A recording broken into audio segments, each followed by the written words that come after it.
Bismillahirrahmanirrahim. Assalamualaikum warahmatullahi wabarakatuh. Baiklah, pada kesempatan pagi hari ini, kita akan membahas tentang materi Pancasila dalam konteks sejarah perjuangan bangsa Indonesia.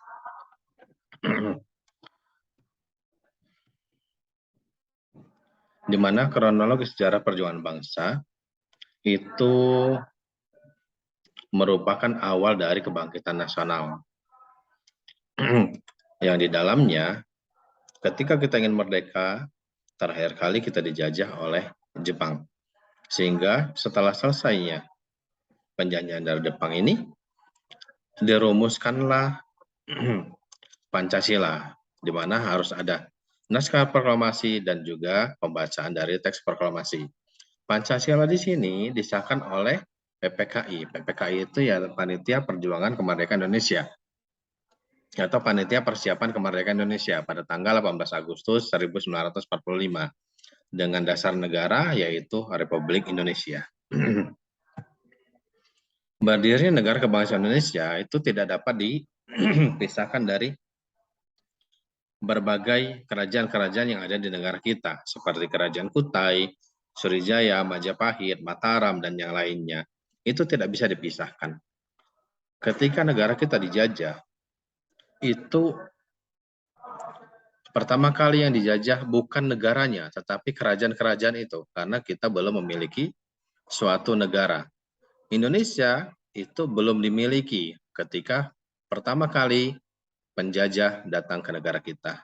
Adanya Indonesia setelah kita memproklamirkan atau kita telah merdeka dari penjajahan tersebut. Makanya dia ada nama Indonesia. Karena negara kita terpisah-pisah dulu, terpisah-pisah oleh kerajaan-kerajaan, maka sangat mudah dihancurkan. Salah satunya politiknya yaitu politik adu domba. Sehingga kerajaan-kerajaan ini saling serang. Karena sudah saling serang, tentunya ada yang kalah dan ada yang menang. Yang kalah tentunya akan tersingkirkan. Sedangkan yang menang mereka merasa berjaya. Ketika kerajaan ini tinggal sedikit, maka Belanda menyerang kerajaan tersebut. Sehingga terjadilah bahwa tidak ada yang menang di negara kita itu, tetapi kalah semua. Tetapi ketika ada namanya Gerakan Pemuda pada tahun 1928, itu membangkitkan suatu semangat untuk bersama-sama mengejar kemerdekaan, yaitu kemerdekaan negara kita, kemerdekaan Indonesia. Di sini ada 3 kerajaan besar, yaitu sebelum adanya negara Indonesia, ini ada namanya Kerajaan Kutai, Kerajaan Sriwijaya, dan Kerajaan Majapahit. Kutai di sini, Kerajaan Kutai memberikan nilai-nilai Pancasila, seperti nilai sosial politik, dalam bentuk kerajaan dan nilai ketuhanan dalam bentuk kenduri atau pesta yang dilakukan.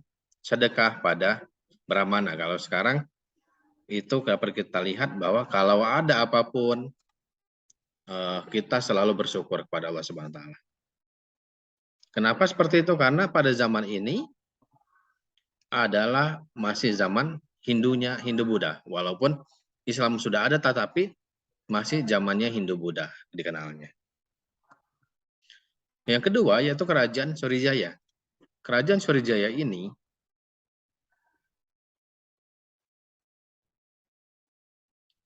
merupakan kerajaan maritim yang mengandalkan kekuatan lautnya, di mana kerajaan ini berada di pusat perdagangan, yaitu pusat perdagangan Sriwijaya, atau yang ada di pusat perdagangan Sumatera, atau pusat perdagangan Asia Pasifik di situ. Tentunya di dalam kerajaan Sriwijaya ini ada namanya kekuatan maritim yang sangat besar, sehingga apabila sudah menguasai kekuatan maritim, maka kerajaan itu akan sangat susah dihancurkan. Yang ketiga, Majapahit.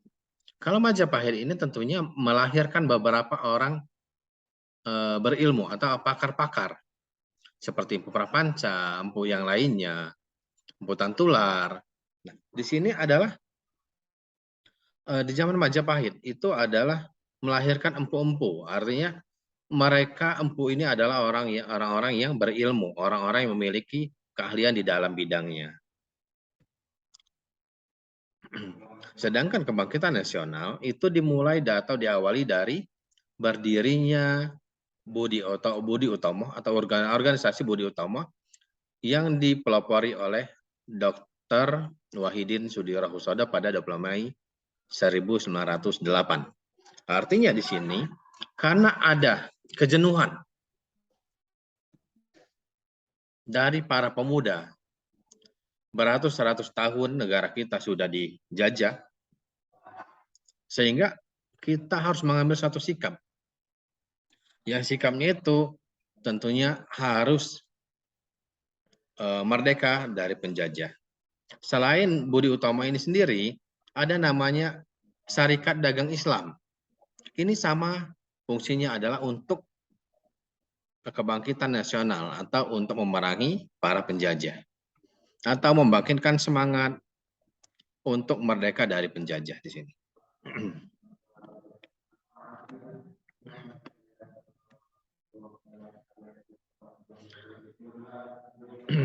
Di era kebangkitan nasional, tentunya kita selalu mendengar semenjak digaungkannya Sumpah Pemuda pada tanggal 28 Oktober 1928, maka kita mengenal namanya 3 semboyan. Yang pertama yaitu satu bahasa, satu bangsa, dan satu tanah air Indonesia. Jadi dengan adanya semboyan ini, maka perjuangan itu sendiri sudah mempunyai tujuan yang jelas, yaitu mempersatukan bangsa, mempersatukan bahasa, dan juga mempersatukan tanah air, yaitu tanah air Indonesia. Di mana tujuannya adalah untuk memerdekakan Indonesia di sini. Di era penjajahan Jepang sendiri, di sini ketika Belanda tersingkirkan atau Belanda kalah dari atau Belanda tersingkirkan dari penjajahan kita, dari negara kita, mereka sampai saat ini tidak pernah mengakui bahwa negara kita itu sudah merdeka.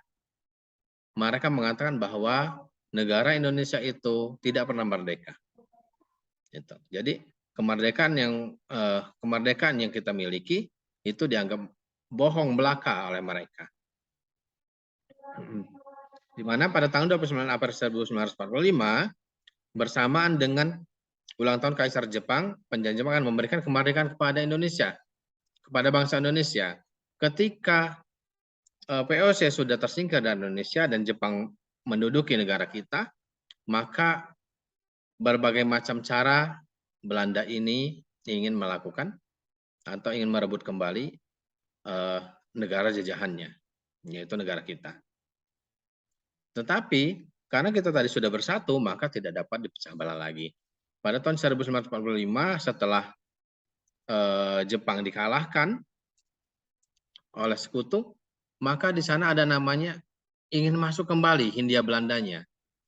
Atau orang-orang Belanda itu ingin masuk kembali, tetapi karena para orang-orang kita itu atau para pejuang kita sudah menyadari bahwa kita harus merdeka, maka mereka tidak dapat masuk kembali ke negara kita.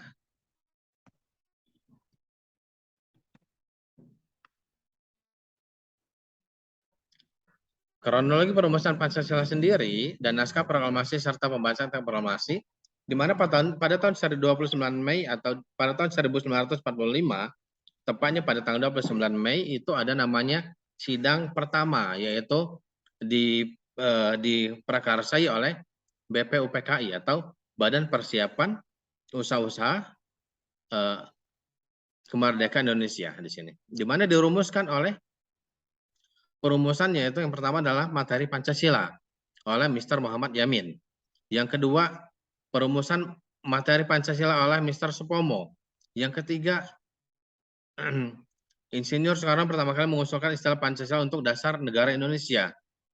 Yang dimana di situ ada namanya panitia kecil yang disusun yang terdiri dari 9 orang. Jadi dari sidang pertama BPUPKI ini, dari tanggal 29, 31 Mei sampai dengan 1 Juni ini, dan terakhir 22 Juni, ini terbentuklah suatu panitia di mana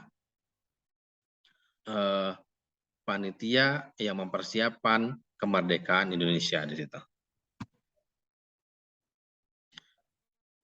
Pada tanggal 10 sampai 16 Juni, dibentuk panitia perancangan Undang-Undang Dasar yang diketuai oleh Soekarno, di mana anggotanya itu berjumlah 19 orang. Dan juga panitia perancang Undang-Undang Dasar ini membentuk panitia kecil yang beranggotakan tentunya dengan 7 orang. Selanjutnya adalah pada tanggal 16 Agustus, dimulai dari jam 4.30 sampai dengan 23.30, dibentuk panitia penghalus bahasa. Jadi ada orang-orang yang memang menghaluskan bahasa atau yang paham bahasa. Bagaimana proklamasi itu diucapkan atau dibacakan dengan sangat jelas dan bahasanya itu sangat halus bahasanya. Di sini. Jadi terdiri dari 2 orang, yaitu Mr. Supomo dan Hussein Jaya Diningrat. Setelah itu dirumuskan terakhir Pancasila dan disahkan oleh Panitia Persiapan Kemerdekaan Indonesia sebagai bagian dari pembukaan Undang-Undang Dasar 1945. Selanjutnya, pada 16 Agustus 1945 jam 23.30, rombongan tiba di Rengas Dengklok untuk menjemput Insinyur Soekarno dan Muhammad Hatta kembali ke Jakarta. Artinya apa? Kenapa bukan orang lain? Kenapa Insinyur Soekarno dan Muhammad Hatta? Pada saat itu, yang mampu membangkitkan, atau bukan mampu saja, tetapi memiliki penyampaian yang baik, hanya Insinyur Soekarno dan Muhammad Hatta yang dapat mengucapkan bahasa-bahasanya itu dengan jelas sekali. Makanya di sini dipilihlah Insinyur Soekarno dan Muhammad Hatta sebagai atas nama Indonesianya atau pembaca teks proklamasi kemerdekaan Indonesia ini.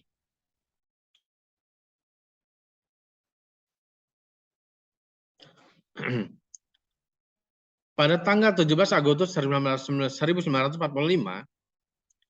dan tanggal 18 Agustus, sidang pertama yang dilakukan oleh PPKI sendiri, yang pertama adalah mengesahkan berlakunya Undang-Undang Dasar 1945. Yang kedua, memilih presiden dan wakil presiden. Yang ketiga, menetapkan berdirinya Komite Nasional Indonesia sebagai Badan Musyawarah Indonesia di sini.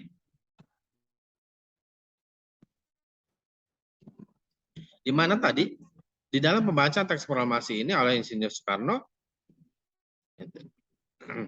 jadi ini menetapkan 3 hal ini. Yang pertama adalah berlakunya Undang-Undang Dasar 1945, memilih presiden dan wakil presiden, menetapkan berdirinya Komite Nasional Indonesia KNIP sebagai Badan Musyawarah Darurat.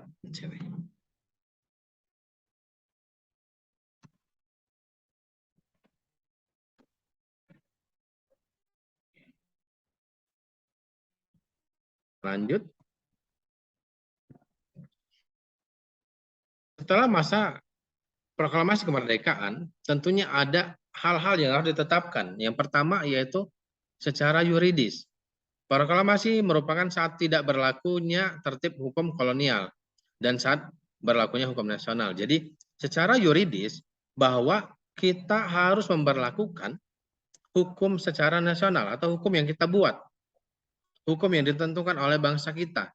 Hukum yang diatur oleh negara kita. Bukan hukum yang berdasarkan kepada zaman kolonial. Tetapi pada kenyataannya sampai saat ini hukum-hukum ini sendiri masih menganut kepada penjajahan kolonial atau penjajahan Belanda. Jadi hukum-hukum kita itu masih tercampur dengan undang-undang Belanda. Sedangkan secara politis dan ideologis, proklamasi mengandung arti bangsa Indonesia terbebas dari penjajahan bangsa asing dan memiliki kedaulatan untuk menentukan nasib sendiri. Jadi secara politis dan ideologis bahwa setelah merdeka, bangsa Indonesia itu tidak dijajah lagi oleh bangsa asing dan bangsa asing tidak berhak untuk mengatur hajat hidup negara Indonesia. negara Indonesia boleh menentukan nasibnya sendiri.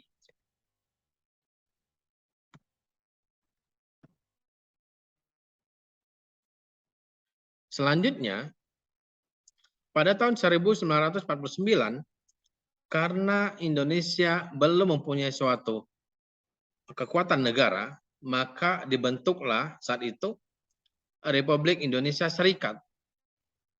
Jadi dulu condongnya ke Amerika ini, Republik Indonesia Serikat. Maka karena kita orang-orang sekutu merasa bahwa Indonesia itu merdeka atas bantuan mereka, maka harus bernama Indonesia Serikat.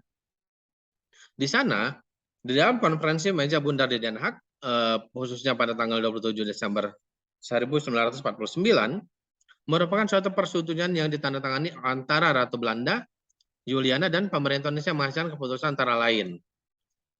Ini konstitusi RIS menentukan bentuk negara serikat federal yang membagi negara Indonesia terdiri dari 16 negara bagian. Jadi perbedaannya dengan negara kita saat ini, negara Indonesia secara utuh dengan negara RIS itu adalah kalau dulu ada namanya negara-negara bagian. Seperti Amerika itu ada namanya negara bagian. Bagian California, bagian yang lainnya. Kalau kita tidak, kita disebutnya dengan provinsi.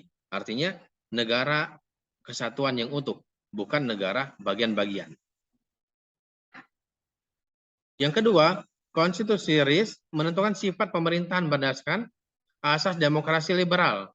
Para menteri bertanggung jawab kepada parlemen. Jadi sebenarnya RIS ini kurang cocok dengan negara kita. Karena apa? Di sini masih banyak mengandung liberal. Artinya tidak terkonsep dengan bagus negara kita. Ketiga, Mukadimah Konstitusi RIS menghapuskan jiwa dan isi pembukaan Undang-Undang Dasar 1945. Ini merupakan langkah orang-orang Barat, langkah para penjajah itu untuk menguasai kembali negara Indonesia.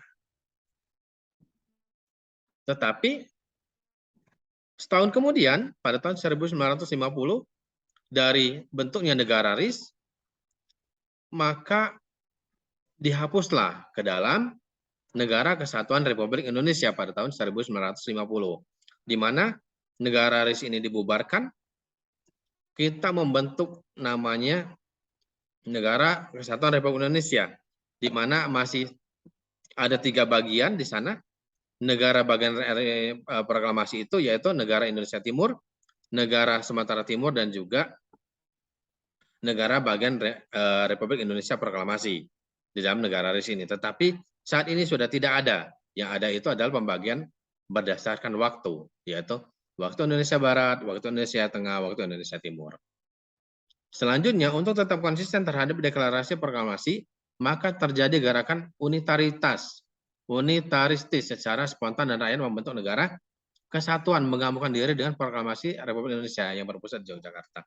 Jadi negara RIS ini karena tidak merangkul semua, maka ada kesadaran dari masyarakat Indonesia bahwa kalau kita tidak menyatukan semuanya, maka sama saja akan dijajah lagi oleh para orang-orang penjajah atau orang-orang Eropa yang suka menjajah.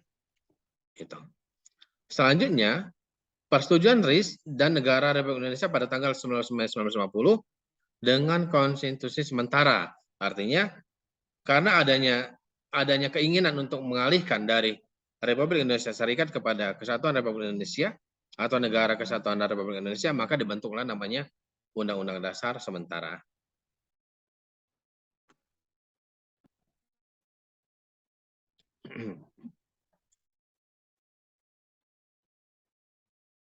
Dan setelah adanya Undang-Undang Dasar tadi, dibentuklah namanya pemilu pertama pada tahun 1955, di mana di sini hasilnya makin berkuasanya modal-modal raksasa terhadap perekonomian Indonesia. Pada saat kemerdekaan kita terpuruk sekali, tetapi ketika kita sudah memulai pemilu pertama, banyaknya para pemodal raksasa atau para pemodal-pemodal asing yang masuk ke negara kita untuk berinvestasi. Di mana karena ingin melanggengkan para pemodal-pemodal raksasa ini sering terjadinya pergantian sistem kabinet di negara kita saat itu. Selanjutnya, sistem liberal pada Undang-Undang Dasar sementara mengakibatkan jatuh bangunnya kabinet pemerintahan. Karena selalu mengutamakan para pemodal raksasa ini. Jadi, kalau ada yang ingin bertolak belakang dengan para pemodal ini, maka akan dijatuhkan. Maka dengan otomatis ini akan mengarah kepada para pemodal ini. Sehingga pada DPR hasil pemilu 1955 tidak mampu mencerminkan perimbangan kekuatan politik yang ada karena didominasi dengan para pemodal tadi atau para investor luar, para investor asing di situ. Sehingga faktor yang menentukan adanya dekret presiden adalah gagalnya konstitusi untuk membentuk undang-undang dasar yang baru. Jadi karena undang-undang dasar sementara itu sudah menguntungkan para investor atau pemodal raksasa ini, maka ketika kita ingin membentuk undang-undang dasar yang baru, itu mereka melakukan yang namanya tekanan dan tekanan di situ. Sehingga gagal terbentuk. Selanjutnya adalah Dekret Presiden 5 Juli 1959, di mana di sini ada 3 hal yang dibahas di sana. Yang pertama, membubarkan konstituante. Artinya ini membubarkan konstituante yang Republik Indonesia Serikat. Ini dibubarkan. Yang kedua, menetapkan berlakunya kembali Undang-Undang Dasar 1945 dan tidak berlakunya Undang-Undang Dasar sementara 1950. Artinya undang-undang kita dikembalikan kepada Undang-Undang Dasar 1945 dan dihapusnya Undang-Undang Dasar sementara 1950. Yang ketiga, dibentuknya MPRS dan DPAS. Artinya di sini dibentuknya Majelis Permusyawaratan Sementara dan Dewan Pertimbangan Agung Sementara dalam waktu sesingkat-singkatnya atau dalam waktu yang belum ditentukan di sini.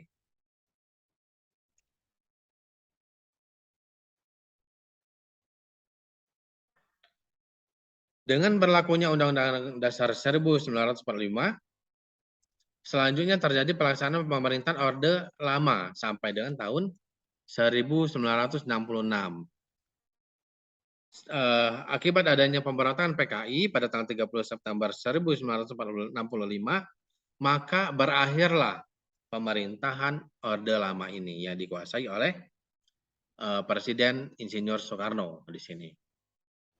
Jadi batas Orde Lama ini kehancurannya itu dimulai dari pemberontakan PKI. Selanjutnya, setelah pemberontakan dapat dikuasai oleh pemerintahan Orde Baru atau PKI sudah dimusnahkan oleh pasukan bersenjata kita atau tentara kita, maka di sana ada penerima mandat untuk melanjutkan pemerintahan, yaitu penerimaan Super Semar atau surat perintah 11 Maret yang diberikan dari Insinyur Soekarno kepada Letnan Jenderal Soeharto saat itu. Maka pemerintahan pada era Letnan Jenderal Soeharto atau Presiden kedua kita itu tetap secara utuh melaksanakan Undang-Undang Dasar 1945 secara murni dan konsekuen. Tidak ada lagi namanya perubahan-perubahan. Walaupun ada beberapa hal yang memang di situ adanya kekerasan atau yang lainnya di situ.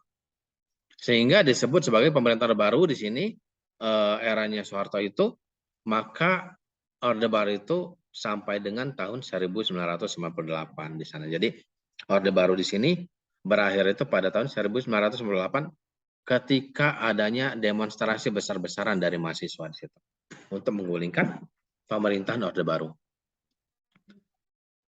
Oke, hanya ini saja yang dapat Bapak sampaikan. Terima kasih atas perhatiannya. Billahi taufiq wal hidayah. Wassalamualaikum warahmatullahi wabarakatuh.